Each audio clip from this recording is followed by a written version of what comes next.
Este primer módulo vamos a comenzar a hablar, voy a tratar de introducir generalidades del manejo del paciente crítico o de cuidado intensivo para los demás ponentes que vienen durante los días que vamos a estar por acá. Vamos a comenzar a ver cómo se aborda, cómo se clasifica.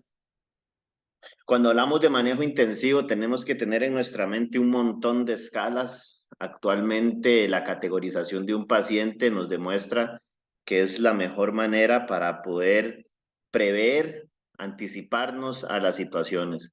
Si bien es cierto, la, la Organización Mundial de la Salud y la OPS, la Organización Panamericana de la Salud, tienen años de estar tratando de modificar el sistema de salud para que el sistema de salud sea más preventivo que curativo, pues muchas veces no se logra o bien definitivamente el paciente va a requerir un cuidado intensivo, meramente curativo. Entonces, lo ideal es que nuestros pacientes o usuarios no se enfermaran de gravedad o no tuvieran las complicaciones de alguna enfermedad que se podría tratar de mejor manera si se logra anticipar situaciones, pero no podemos quedarnos únicamente con esa parte de salud preventiva y olvidarnos de la salud curativa. Y claramente la salud curativa nos va a llevar a pacientes que se nos van a complicar por situaciones intrínsecas, extrínsecas, situaciones que no se pueden prever y algunas que de pronto sí se pudieron prever. Entonces, ahí a su lado izquierdo pueden notar dónde está la temática que vamos a tener estos 2 días, que vamos a estar aquí eh, eh, conversando. Vamos a iniciar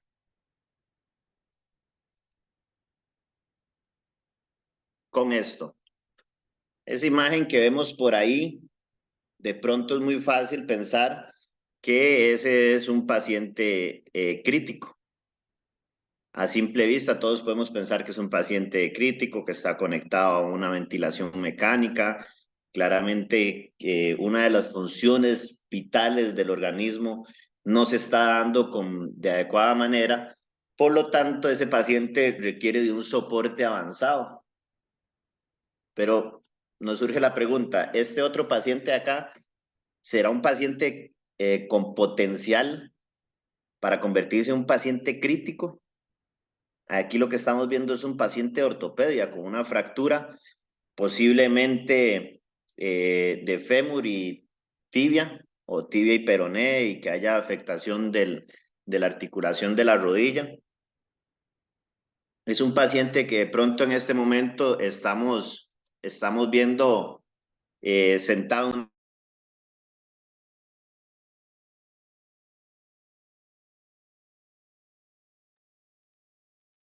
es un paciente que está sentado en la silla de ruedas, está conversando con nosotros y de pronto vamos a pensar que este paciente no es un paciente con un alto potencial de convertirse en un paciente crítico o un paciente que va a requerir cuidado intensivo. Pues este paciente que vemos acá, que lo tenemos con una fractura de miembro inferior, es potencial paciente de un cuidado intensivo. ¿Qué es lo que sucede? Que no prevemos o no nos anticipamos esas situaciones. Es conocido por todos acá el gran potencial que existe en los pacientes de fracturas de hueso largo, principalmente en miembros inferiores, producir un trombo y que ese trombo se convierta en un émbolo y cause ya sea un tromboembolismo pulmonar, un infarto al miocardio o bien una embolia cerebral. Ya cualquiera de esos tres escenarios nos convierte a este paciente, que lo tenemos en una silla de ruedas, sentado, conversando, en un paciente que en corto plazo va a requerir ventilación mecánica, va a requerir monitoreo mínimamente o invasivo. Además, es un paciente que si hiciera un tromboembolismo pulmonar, lo ideal, o un infarto bastante extenso, lo ideal sería colocarlo en una terapia de membrana de oxigenación extracorpórea, conocido como ECMO, o bien un cateterismo cardíaco si la obstrucción fuera en las coronarias. ¿A qué queremos llegar con esto? Que este curso va a brindarles a ustedes herramientas o va a brindarles una guía para no quedarnos con este pensamiento de que este paciente es un paciente de una sala de ortopedia y que podemos estar tranquilos y despreocuparnos de este paciente.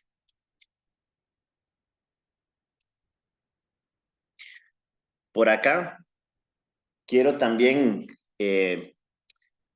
sacarles de la mente eso que ustedes ven ahí es una unidad de cuidado intensivo.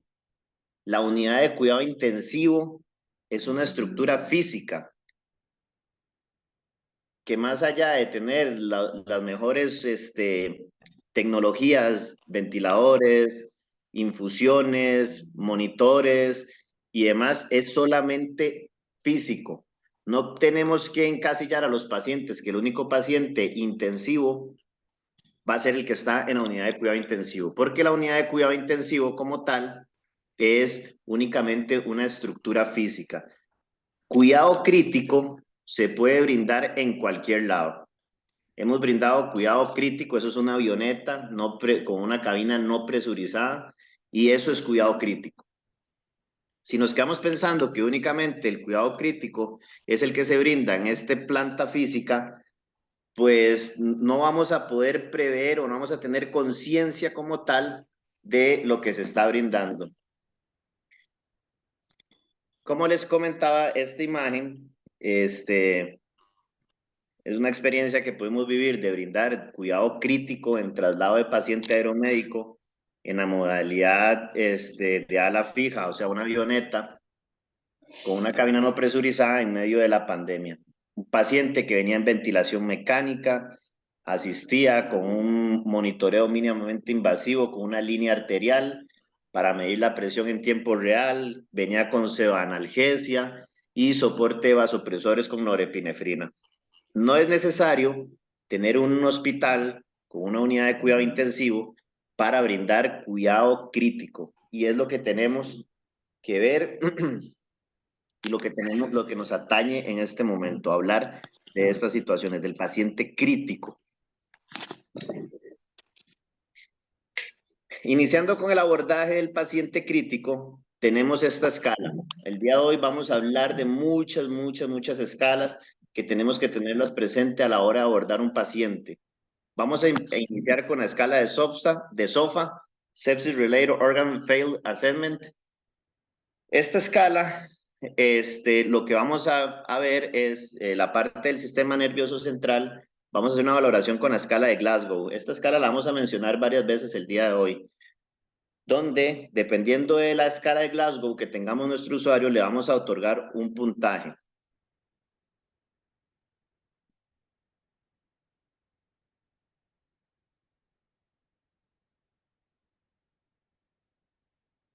Acá. Nuestra escala de SOFA, vamos a brindarle, vamos a valorar a nuestro paciente y según el puntaje, según lo que nos dé la escala de Glasgow, vamos a otorgarle alguno de estos puntos. Después es muy importante y vital para un paciente predecir qué tanto va a tener falla es el sistema renal, donde vamos a medir la creatinina y la diuresis y según los valores vamos a otorgar igual puntos. Vamos a ver el nivel hepático, la coagulación, el sistema respiratorio a través de la PAFI, que la vamos a hablar más adelante, y de la parte cardiovascular lo vamos a medir con la tensión arterial media. Si esta tensión arterial media existe debido a que tengamos algún medicamento inotrópico, vasopresor o cronotrópico positivo que vaya a alterar esto. Esta escala de SOFA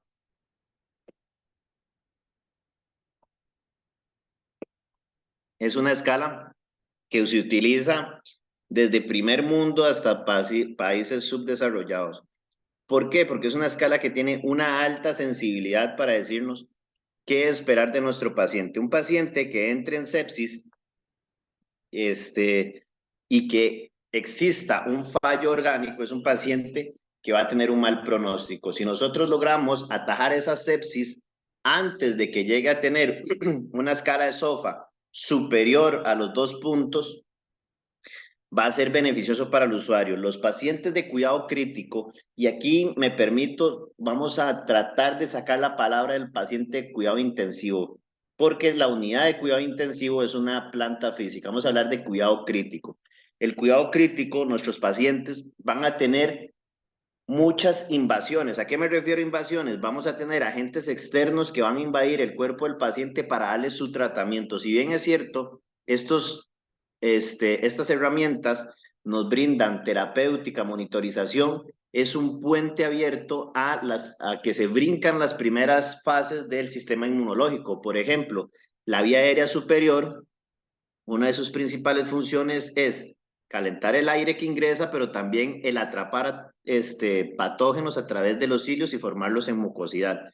Al tener un paciente con una ventilación mecánica invasiva con un tubo endotraqueal, nos estamos brincando toda esa vía aérea superior y muchos patógenos pueden ingresar. El simple hecho de la canalización de un acceso venoso periférico, que es algo súper común que se hace desde el primer nivel de atención hasta el nivel de atención de cuidado crítico, son situaciones que pueden llevar a una sepsis de tejidos blancos, una bacteremia, una septicemia y hasta un shock séptico, simplemente por la canalización de una vía periférica.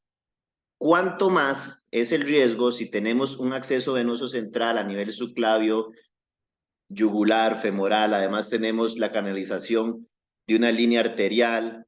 Si nuestro paciente requirió un monitoreo más invasivo, colocando un monitor en la entrada de la arteria pulmonar, bueno, sin fin de monitoreos que existen, vamos a aumentar. Por eso es que vamos a aplicar la escala de SOFA.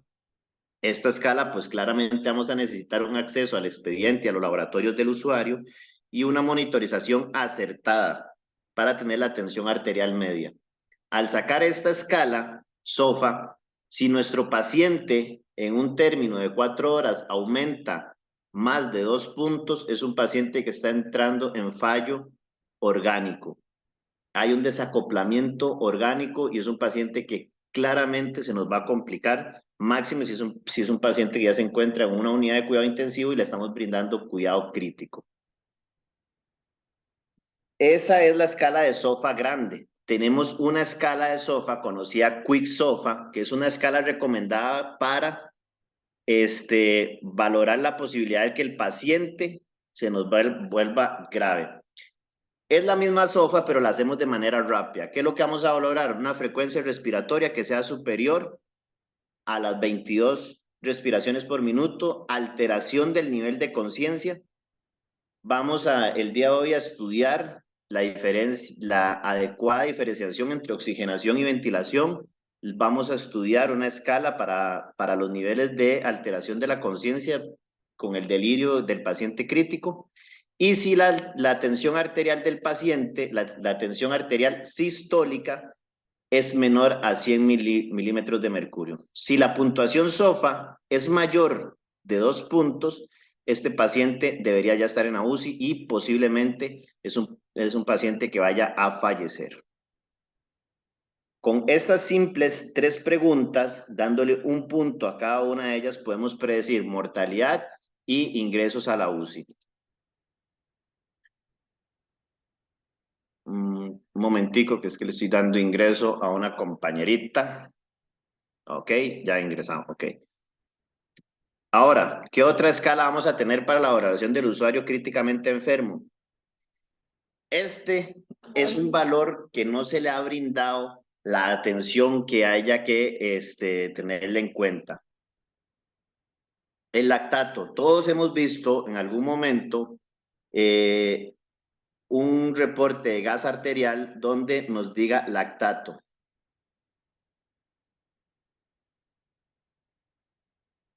Y muchas veces lo hemos visto elevado, lo hemos visto disminuido, bueno, sin fin de dame un segundo.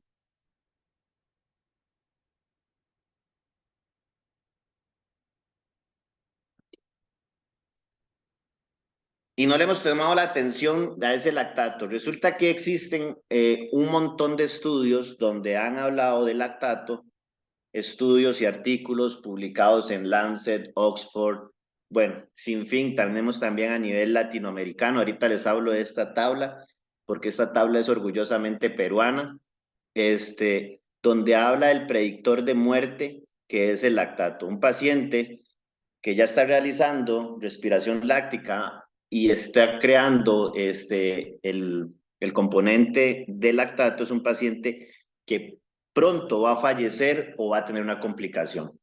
Les hablaba de que esta tabla es orgullosamente peruana porque esta tabla fue un estudio que se realizó en el año 2020 en el Hospital Nacional Arzobispo Loaiza de allá de Perú.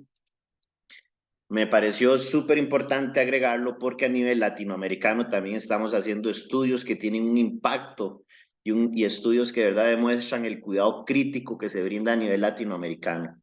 Siempre tratamos de buscar artículos que tengan validez y que sean latinoamericanos para un fácil entendimiento, porque las condiciones de un país como Estados Unidos, Canadá, que son los que hacen muchas publicaciones, son situaciones muy diferentes a lo que vivimos acá en Centroamérica o por allá con nuestros hermanos suramericanos. Y por eso buscamos este tipo de estudios. El estudio lo hicieron Porras y García y el título era Depuración de lactato como indicador, pronóstico de mortalidad en pacientes con sepsis severa y choque séptico. ¿Qué fue lo que ellos encontraron? Que si usted no lograba corregir, depurar es corregir. Si usted no lograba en las primeras 12 horas corregir ese lactato, el 100% de los pacientes fallecían.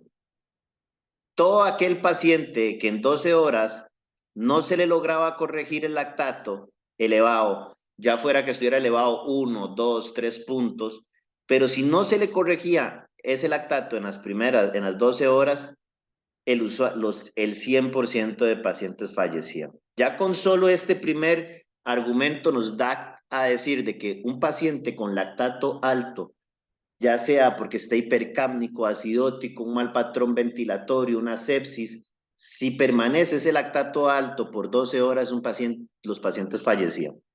Si usted lograba disminuir el lactato entre 1 y 25%, en esas 12 horas había una sobrevida del 50%. 50% de pacientes sobrevivieron, fallecieron un 50%.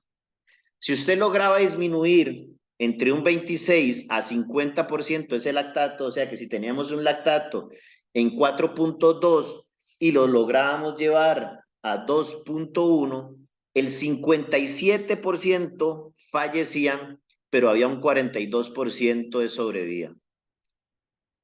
Que si usted lograse disminuir ese lactato en más de un 51%, solamente el 28%, 28.5% de pacientes fallecían para una sobrevida del 71.4%.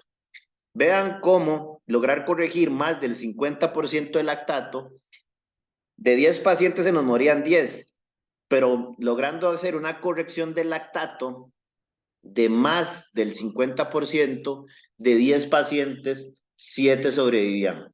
7 familias que iban a tener a su familiar en su hogar para un próximo cumpleaños y una próxima Navidad. Ese es el pensamiento que siempre me gusta tener de los pacientes, no verlo nada más como, el paciente de la pancreatitis. No, él no es una pancreatitis, él es un usuario que tiene familia, que están esperando un cumpleaños, una Navidad. Y qué duro es el momento de tenerles que decir a esa familia que ese usuario lamentablemente falleció. Si no le ponemos atención a este lactato, en estas primeras 12 horas, los hermanos peruanos demostraron la gran posibilidad de muerte. Es un estudio muy bonito, es un artículo de fácil entendimiento y una lectura rápida, lo pueden encontrar en, en múltiples revistas de ciencias de la salud por allá en Sudamérica y se acopla mucho a la realidad que vivimos a nivel latinoamericano. Somos países que tienen muchas similitudes sociales, culturales, económicas, posiblemente alimentación, aunque los mariscos de allá de Perú son increíblemente diferentes a los de acá. Es riquísimo ir a comer por allá mariscos, en eso sí nos sobrepasan bastante los peruanos acá a nuestro país, Costa Rica. Pero este estudio se puede acoplar tanto para ellos como para nosotros acá a nivel centroamericano. Demostraron claramente que ese lactato que muchas veces vemos, nos preocupamos más por ver la presión arterial de oxígeno, la presión arterial de dióxido de carbono, la saturación, el nivel ácido base, que lo vamos a ver más adelante, y nos olvidamos de ese lactato, de ese usuario, que si bien es cierto, a la hora de tomarle la gasometría arterial, podemos tener un usuario que nos dé un pH adecuado o levemente disminuido, que tenga buena presión arterial de oxígeno, que tenga levemente aumentado la presión arterial de dióxido de carbono con una saturación del 95%, cualquiera diría, no, el paciente va evolucionando, pero tiene un lactato en 6.1 por más de 12 horas y no lo corregimos, es un paciente que va a fallecer.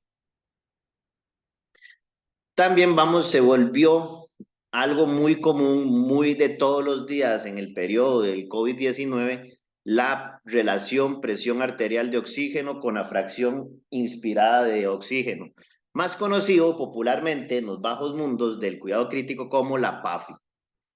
La PAFI es un marcador directo del qué tan dañados están nuestros pulmones y mide la relación entre la cantidad de oxígeno que tengo en las arterias con lo que yo le estoy dando al usuario de oxígeno o lo que él está recibiendo si fuera que está con una respiración espontánea. Momento, ya. Pero resulta que en periodo de pandemia esta PAFI pues cambió bastante, porque si pueden ver una PAFI entre 300 y 200 era una PAFI que ya era leve, que había un daño leve. PAFIs con 200, entre 200 y 100 era un daño moderado y PAFIs por debajo de 100 era un daño grave.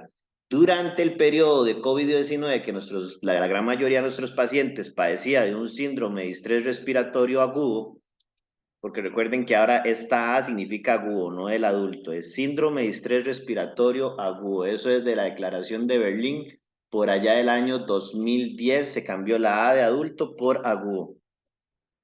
Nos, nos acostumbramos en pandemia a que si un paciente tenía una PAFI más de 100, prácticamente hacíamos fiesta, ¿verdad? Porque el distrés respiratorio causado por el COVID-19, por el shunt pulmonar que causaba, y ese es otro término que vamos a estudiar más adelante, que es shunt pulmonar, eran pacientes que tenían una destrucción alveolar y un daño a nivel ventilación-perfusión increíble. Y eran pacientes que manejaban PAFIs por debajo del 100, de los 100 milímetros de mercurio. Nosotros tenemos que tener pacientes con PAFI por arriba de 300 y no podemos quedarnos con esa costumbre que nos dio el COVID-19, que los pacientes con una PAFI por debajo de 100 están bien. No, vamos a volver a la nueva normalidad que tenemos, donde ya no hay tanto distrés respiratorio y que el distrés respiratorio tenemos que atacarlo porque nos va a causar un sinnúmero de complicaciones y nuestros pacientes tienen que tener una PAFI por arriba de 300. ¿Cómo se saca la PAFI? Para los que no lo han sacado en su momento, vamos a necesitar una gasometría arterial y ver cuál es el valor de presión arterial de oxígeno y eso lo vamos a dividir entre la fracción inyectada de oxígeno. Si el paciente está aire ambiente, esa fracción inyectada de oxígeno va a ser adquirida por el propio paciente a través de la respiración y el porcentaje de oxígeno que hay en el aire es de 21%.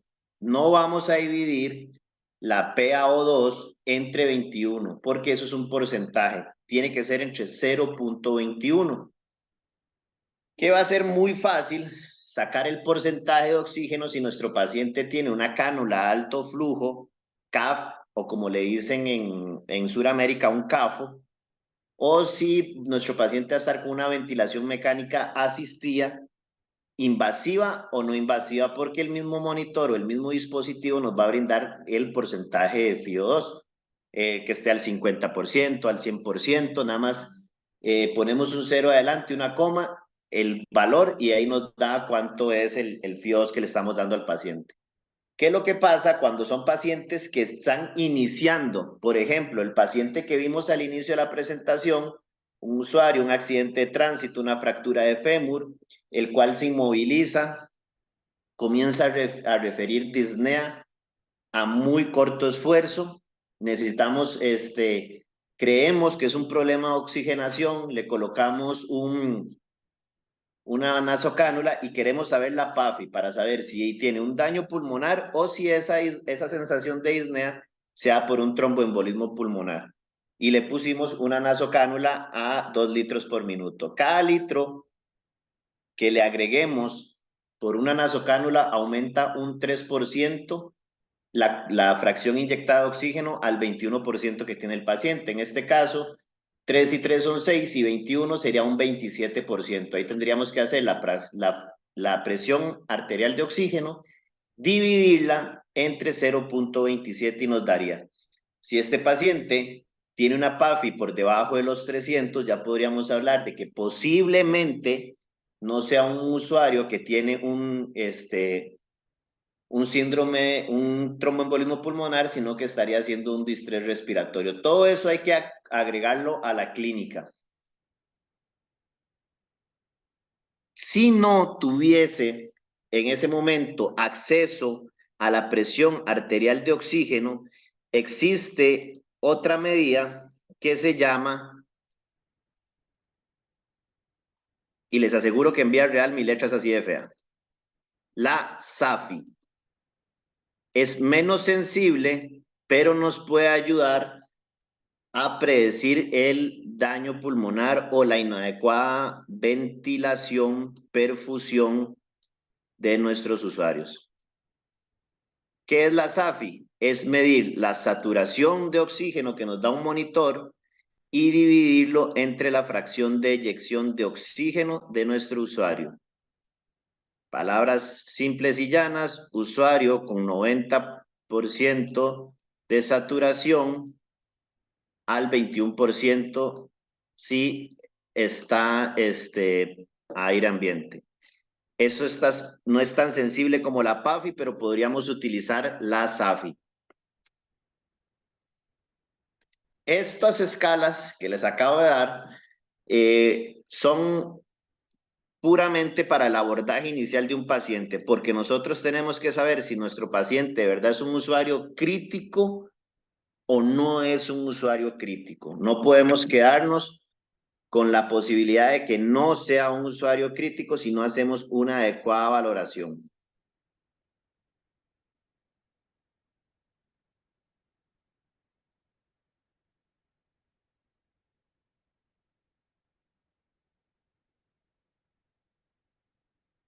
Listo, es que compañera está teniendo problemas con el acceso al Zoom, pero ya lo estamos solucionando.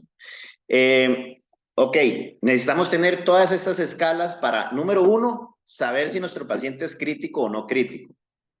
Número dos, saber categorizar ese paciente. Número tres, poder tomar medidas que nos lleven a que este usuario podernos prever a situaciones que haya presentar este usuario a través de la SAFI, de la PAFI, ver un lactato elevado, un quick SOFA para saber si el paciente puede estar ingresando en un fallo sistémico o que necesitamos ingresarlo a una unidad más especializada, un SOFA para ver qué tanta disfusión orgánica tiene este usuario. Estas escalas son las más simples que podemos aplicar en nuestros usuarios porque cuidado intensivo es una estructura. Cuidado crítico lo podemos brindar estando en nuestra casa, que un familiar tenga una caída, tenga un traumatismo craneal, tenga alteración de la conciencia, tenga disnea, ya eso es un paciente crítico. Paciente crítico podemos tenerlo en el primer nivel de atención, usuaria que llega con una crisis asmática, en apariencia, pero es un tromboembolismo pulmonar y el paciente hace un paro cardiorrespiratorio. Cuidado crítico, paciente ortopedia que está sentado en una silla de ruedas conversando, fractura de hueso largo, hace un émbolo cerebral y hace un evento cerebrovascular.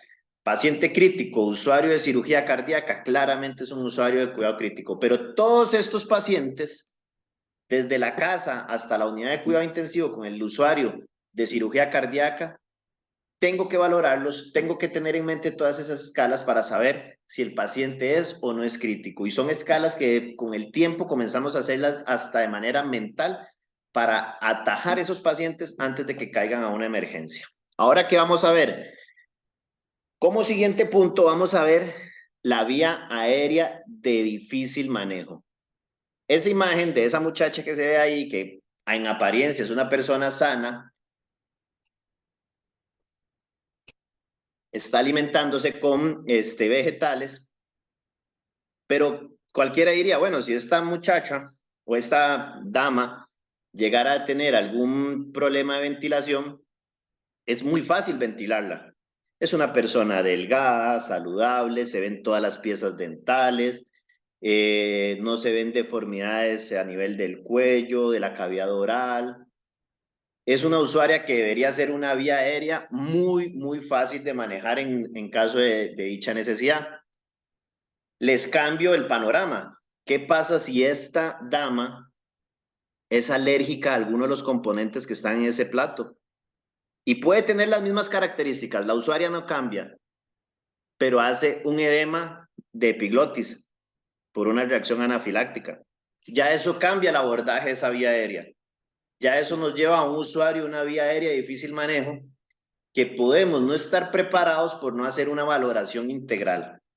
Ahorita, en este momento, lo que vamos a iniciar es a ver la valoración de la vía aérea, que se va a hacer sí y siempre sí en cualquier usuario, porque podemos ver las estructuras externas, pero no, si no hacemos una valoración clínica, no vamos a saber si es de verdad una paciente con una vía aérea de difícil manejo.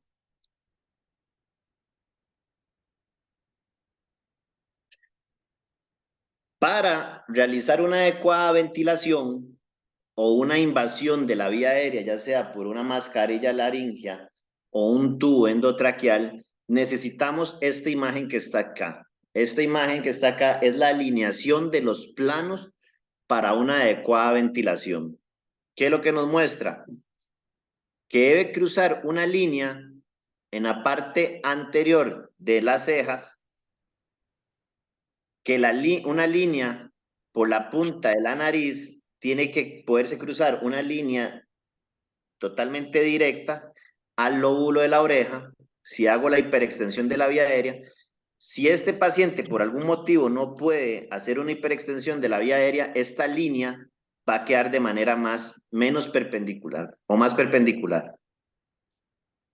Que también debería pasar una línea en medio de la narina y poder ver la epiglotis. ¿Qué es lo que pasa? Si nuestro usuario tiene edema en la vía aérea, todas estas estructuras se van a desplazar hacia acá y esta línea no va a corresponder. Si nuestro usuario tiene alguna deformidad, malformación o alguna situación que no le permita la hiperextensión de la vía aérea, que anatómicamente tenga un cuello corto, este plano se va a perder. Si nuestro usuario tiene alguna fractura o deformidad a nivel del marco mandibular, esta línea se va a perder y son usuarios que van a tener una vía aérea de difícil manejo. Esto que vemos aquí es la clasificación de Malapanti. La clasificación de Malapanti es la inspección clínica. Vamos a solicitarle o vamos, si el estado de conciencia del paciente no lo permite, a abrirle la cavidad bucal. Si nosotros logramos ver todas las piezas dentales, poder ver al fondo la campanita, que la lengua no me obstruya toda la cavidad aérea, es un paciente clase 1, el cual va a ser una vía aérea de muy fácil manejo. Si logramos ver, no ver en su completo la campanita y si el usuario tiene amígdalas, porque si no tiene amígdalas no se las vamos a ver, logramos ver el 50% de las amígdalas, es una clase 2. Es una vía aérea que todavía va a ser de fácil manejo. Clase 3, no vemos amígdalas, no vemos más del 50% de la campanita, es un usuario clase 3, es una vía aérea de difícil manejo. Clase 4, la lengua no nos permite ver absolutamente ninguna estructura de de la entrada del esófago, no nos deja ver amígdalas, no nos deja ver la campanita. Es un paciente, es un usuario clase 4. Estos dos pacientes van a ser de difícil manejo de la vía aérea. Como estos pacientes no solamente va a ser por deformidades anatómicas o físicas, sino también puede ser una reacción anafiláctica. Lo que decíamos de la persona que vimos en la primera diapositiva, en apariencia es sana, pero ¿qué pasa si a la hora de abrir la boca vemos un clase 4 y no estamos preparados para el manejo? ¿Alguien tiene el micrófono abierto para que por favor nos colabore ahí? ¿Qué pasa con la clase 4? No vamos a poderlo manejar esa vía aérea de una manera fácil. Con solamente esta inspección clínica tan superficial podemos atajar muchas situaciones.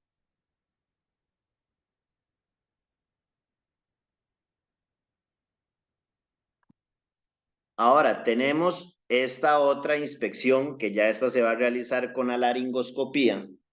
Puede ser con un videolaringoscopio o un laringoscopio normal. ¿Qué es lo que nosotros deberíamos poder observar? No sé si alguno de ustedes ya ha realizado una intubación endotraqueal o han tenido la oportunidad de estar presente cuando hagan una intubación endotraqueal con un videolaringoscopio. Lo que nosotros tenemos que ver acá, estas son las cuerdas vocales y esto que se ve acá cerrado es el ingreso al sistema digestivo. ¿Okay? Esto debe estar cerrado. Muchas veces, si el usuario tiene una hernia hiatal o incompetencia de este esfínter, vamos a ver otro orificio acá. Lo que siempre tenemos que ver en la laringoscopía son esta vaina blanquecina de las cuerdas vocales y por ahí se debe introducir el tubo endotraqueal. Si es un grado 1 o un grado 2, igual vamos a poder manejar. El grado 1 vemos el 100% de las cuerdas vocales, el grado 2 solamente se ve el 50% de la cuerda vocal. En el grado 3 tenemos la disfunción que al no poder ver bien las cuerdas vocales, esto puede ser esófago o puede ser entrada a la vía aérea. No lo sabemos porque no podemos distinguir claramente si el ingreso es de cuerdas vocales o de esófago y podríamos introducir el tubo endotraqueal acá y comenzar a ventilar estómago y es tiempo vital que no está llegando oxígeno al cerebro, estamos creando hiperextensión de la cavidad abdominal, lo cual va a restringir el movimiento del músculo diafragma y nuestro paciente va a ser de peor manejo por una dificultad en la ventilación, solamente por introducir el tubo endotraqueal acá. Y aún peor, si hacemos una intubación por ver un orificio oscuro, llevamos el tubo endotraqueal hacia acá, no hacemos una adecuada valoración y nuestro paciente no revisamos que el estómago, no auscultamos estómago, no auscultamos planos pulmonares para escuchar si el murmullo del tubo está en ambos pulmones o si bien el murmullo está en estómago y creemos que nuestro paciente está bien ventilado, que logramos manejar una vía aérea difícil y lo que intubamos fue el estómago. Y claramente el grado 4, aquí no se distingue ninguna cavidad, no sabríamos dónde poner el tubo endotraqueal. ¿Qué son factores predictivos del manejo de la vía aérea difícil? Incisivos largos o prominentes. Las personas que tienen unos dientes muy largos y prominentes va a ser de una mayor complejidad del manejo de la vía aérea. Por más hiperextensión de la vía aérea, por más alineamiento de los planos que vimos en la diapositiva anterior, aunque el paciente, aunque el usuario tenga un Malapanti clase 1 o una valoración laringoscópica 1 o 2, estos incisivos nos van a obstruir la visión. Si existe mucha distancia entre los intercisivos, también. Y vamos aquí a hablar un poco de que los cambios en la mandíbula, mandíbulas muy prominentes, o que el mentón esté muy salido, estas son las personas que la parte superior es muy prominente y parece que la mandíbula está hacia adentro, y estos son los que la parte mentoniana está más salida. Un momento que hay personas intentando ingresar. Ya les estoy dando el ingreso. Ok. Quiere decir que estas personas, estos dos es parte superior prominente, estos es mandíbula prominente.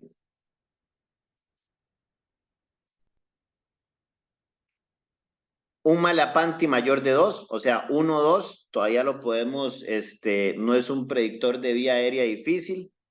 Paladar alto, usuarios que a la hora de hacer la laringoscopía o manejo de la vía aérea tienen un paladar en la parte, el cielo de la boca, como decimos acá en Costa Rica, es demasiado alto, ya sea por una deformidad anatómica o por un traumatismo.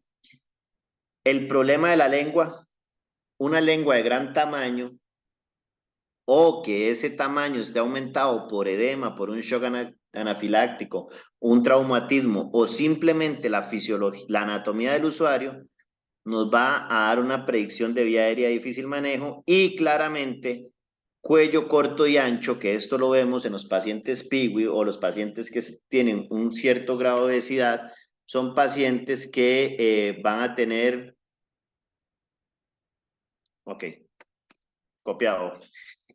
Eh, Cuello corto y ancho son estos pacientes con obesidad, pero también hay otro síndrome que nos va a brindar un cuello corto y ancho y no va a ser por anatomía del paciente, sino en el síndrome de Cushing, no CUSI, Cushing, debido al uso prolongado o de dosis muy altas de glucocorticosteroides.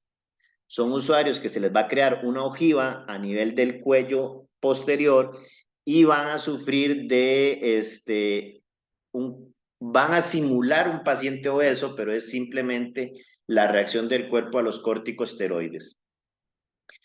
Si nuestro paciente tiene la incapacidad de que la mandíbula la pueda llevar al cuello o extender la cabeza, es un paciente que va a tener un manejo terrible de la vía aérea. ¿A qué queremos llegar con esto? Si nuestros usuarios no los valoramos, creemos que por simplemente ver a una persona delgada con todos los dientes o todas las piezas dentales y que se nos asemeja mucho a una persona sana y creemos que solamente por ver eso, esa persona es una vía aérea de fácil manejo, nos vamos a llevar una sorpresa y este paciente va a ser una gran urgencia y va a requerir de un cuidado crítico por falta de oxigenación o la incapacidad de permeabilizar una vía aérea. Siempre que nuestros usuarios vayan a requerir el manejo de la vía aérea, desde antes debíamos valorarlo. Paciente que llega al servicio de emergencias con una crisis asmática, la sala mayor o la sala de emergencias es la antesala a la unidad de cuidado intensivo y hay que tenerlo eso muy claro. Por eso deberían existir especialistas en manejo crítico, ya sea personal de enfermería, médico y demás, en las unidades de cuidado de emergencia para poder tener este conocimiento y poder manejar el paciente. ¿Por qué? Llega esta paciente con una crisis asmática, inician nebulizaciones, inician con terapia glucocorticosteroide, pero esta usuaria tiene otras afecciones, viene con una situación anafiláctica y ya ha utilizado tanto corticosteroides que viene con síndrome de Cushing, y no podemos esperar hasta que claudique ventilatoriamente para comenzar a hacer las valoraciones. Este usuario, desde que llega, deberíamos valorar el Malapanti, deberíamos ver cuántos dedos tiene de diferencia entre la mandíbula y la distancia tiromentoniana, deberíamos ver si los dientes son muy prominentes, deberíamos pedirle que por favor toque con el mentón el pecho y que extienda la cabeza hacia atrás para saber si existe una incapacidad de movimiento o una restricción del movimiento del cuello. Pero, ¿qué esperamos? A que el paciente esté en paro, que el paciente deje de respirar, que sea una intubación de emergencia, lo cual aumenta la posibilidad de muerte. ¿Por qué? Porque todo el tiempo que nuestro usuario no esté ventilando, no está llegando oxigenación al cerebro está aumentando el lactato, que ya vimos lo que causa el lactato, y la presión arterial de oxígeno va a disminuir, por más oxígeno que le demos, vamos a saber que la PAFI va a ser baja. Si este paciente tiene una mala ventilación, también va a haber cambios a nivel cardiovascular, lo cual el QuickSOFA nos va a llevar a que es un paciente predictor de muerte. Vean como todo lo que hemos ido viendo se va amarrando para saber el abordaje integral de un paciente de cuidado crítico. Ahora les voy a regalar esta normotemia, la de Lemon. ¿Cómo es la normotemia de Lemon? Para valorar la vía aérea. Número 1, look. Siempre que vamos a ver un paciente que le vamos a manejar la vía aérea, tenemos que visualizarlo. Pedirle que abra la boca, ver si tiene todas las piezas dentales. Si el usuario tiene barba, eso va a ser algo que nos va a complicar el manejo de la vía aérea. Eso solamente con mirarlo ya lo vamos a tener manejado. La E es de evaluate. Ahí es donde le vamos a pedir al usuario que abra la boca. Vamos a mnemotemia. Muchas gracias, Wendy. Es usted un saco de amabilidad.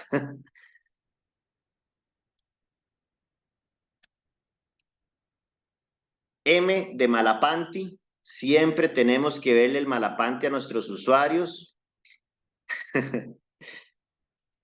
Wendy es una compañera que trabaja conmigo y de verdad es una excelente enfermera. Es un gusto trabajar con ella.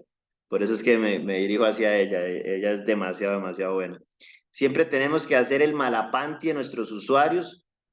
Es una valoración muy rápida, es una valoración que pronto vamos a pensar que es muy simple, nada más pedirle a nuestro usuario que abra la boca, pero nos podemos dar sorpresas de los cambios que existen en la anatomía de nuestros usuarios.